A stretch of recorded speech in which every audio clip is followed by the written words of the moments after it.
What are the warning signs of a toxic relationship? The biggest one I've missed. You find yourself lying to and/or avoiding close friends or family members due to your partner's words or behaviors. You may tell yourself they just don't know him/her that well, or they'd get the wrong idea, but if you feel like you have to hide things from those you trust, it's worth taking a step back and assessing what you're worried they would think and whether or not they might be right. And becoming isolated from your friends. They make you question your friendships, so ultimately all you have is them. This is huge. Many abusive partners will lie to your friends and family, make them second guess your character, and possibly even tell them you're being abusive to your partner. They will garner sympathy from new people you meet as soon as you're not around. Soon, you will have nobody except your abusive partner. You're completely isolated and no longer have a support system that can help you realize this.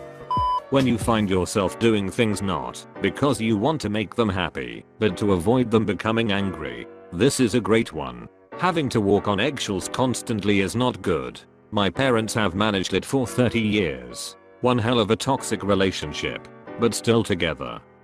When anytime you bring up something that's bothering you, he/she turns it back on you.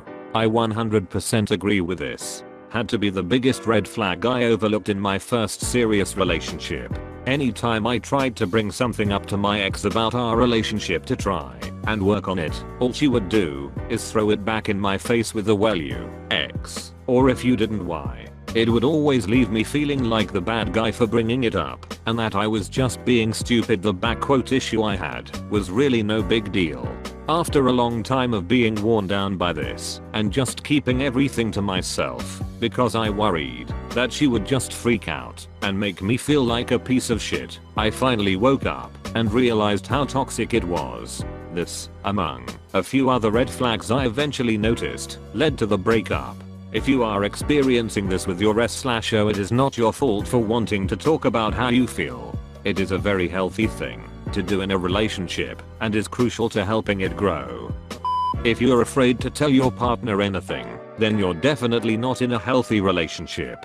Not being able to share things with them for fear of getting in trouble or being judged, that's a slippery slope. Imo. Edit. Apparently it needs to be spelled out that this doesn't apply if you're afraid to tell them about a horrible thing you did, like cheating or murder. I'm not saying being afraid of facing consequences for your actions is toxic.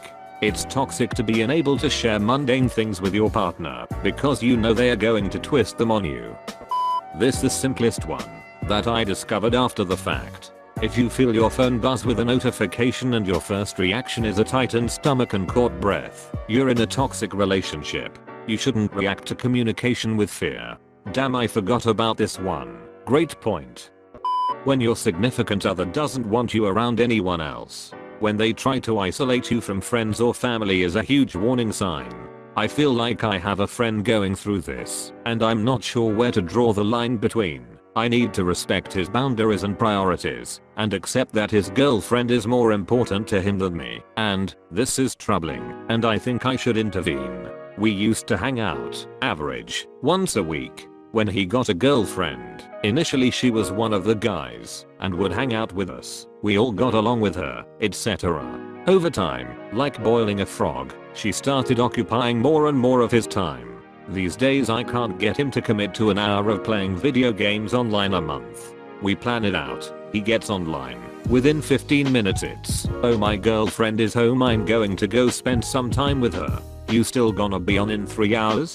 Over the weekend we had plans to meet up for cards and shooting the shit, which used to be a pastime we all, his girlfriend included, enjoyed together, but that's due to scheduling issues. One of our crew has a wedding in a few weeks and another is juggling 2 small kids. That's friendship in your late 20s for you. We hadn't been able to do for maybe a month or 2. He didn't cancel, just didn't show. I confronted him, and he very nonchalantly said, "Yeah, I decided to spend time with my girlfriend instead." Like ghosting your boys is the most normal thing in the world. Just bizarre. He's moving across the state with her in a few weeks, and went out of his way to try not to tell anybody. It's all just weird. I feel like it's definitely not healthy, and if I was dating someone who took all my time away from my friends, I'd put my foot down. But if I say something to him, then I'm the needy best friend or something. Belittling. That's the first sign I know. Yep, often as jokes or helpful advice. Is it possible to get more details or examples on this? Things like "that's so dumb you should have done." Or constantly saying "you're too" or "not enough." I was told I'm too soft a lot and not assertive enough. Which is interesting given how he'd treat me when I tried to assert myself. People fear change, not just in themselves, but in others as well. When a typically non-assertive person tries to assert themselves, you are igniting change in everyone. They notice the difference you're trying to make, and even if they thought it was something you should work on, once you do start working on it, they shut you down. To enforce the status quo. If you make yourself bigger, that means you're making them smaller, and people fear that. When breaking up becomes a reoccurring argument, or constantly breaking up and then getting back together a few days or weeks later. My ex and I did this about 5 times. My sister and her ex did the same. I told myself specifically that I would never go through that. The first breakup is the final breakup. I've had 3 girlfriends in the same sort of toxic relationships, but not in the sense that you might think. For them it has boiled down to the fact that 100% of the time, they were the ones giving about 90% of the effort and their partner was giving about 10%. Basically, if you are putting in all the mental and emotional labor all of the time and your partner always has an excuse for why it's happening, or wants to placate you without taking action, you are in a toxic relationship.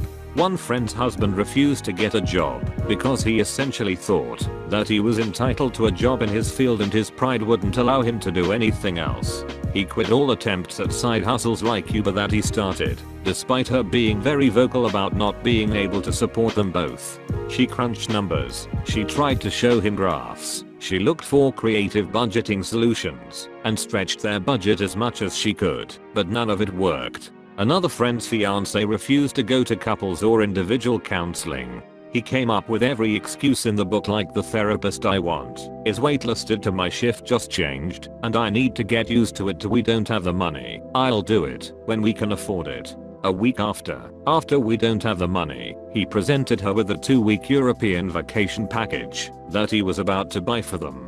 That proposed vacation was the last straw for my friend. It was essentially the perfect wake-up call that revealed how comfortable he had become in their relationship as it was, and how he wasn't willing to do anything but what he wanted to do.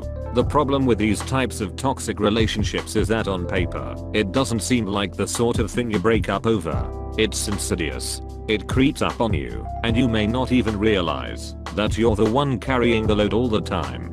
It's "sure honey, maybe next week" over and over. Then you make excuses yourself, "he's tired," or "he works so hard," or "he's such a great guy." Aside from this, or "it's not like he's beating me, or gaslighting me, or being mean to me, I should let this slide." And then before long you're both just existing. One partner quietly unhappy, occasionally mustering the energy to say "I'm unhappy, and I'd like to change this." And the other partner feeling no sense of urgency, disagreeing with the idea that things need to change, unwilling to actually change, saying "yeah, sure, let's talk about it next week." When your problems are no longer important to your partner, you need to start making choices to move on. I agree with this to an extent, but it's definitely not a golden rule. Sometimes people just like having problems, or they refuse to take the necessary steps to resolve them, or anxiety prevents them from fixing it. If you let them, these people will use you as a crutch and suck all of the energy from your life. See term, energy vampire. I'm sure pretty much everyone has a friend or family member that exhausts them emotionally to the point where you need several hours to decompress from being around them.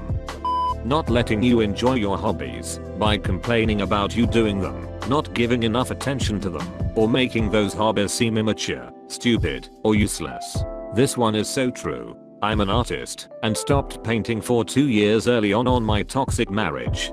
But after I left, within less than a year I got a job as a professional artist. Getting out was so good for me, smiley face. Someone who takes but never gives. That one's the easiest to identify. Not always. Sometimes one person gives a lot, but it's things the other person never asked for, and then it gets used as leverage. I had an ex that was always giving me little gifts when I don't want little gifts at all, and it's always some item that's useless to me, but something she really loved. It's like she was doing it for herself and not for the person receiving the gift. Sometimes the person that gives a lot and gets nothing doesn't even know what they want or need, or they are really bad at communicating their needs. It's not always so easy.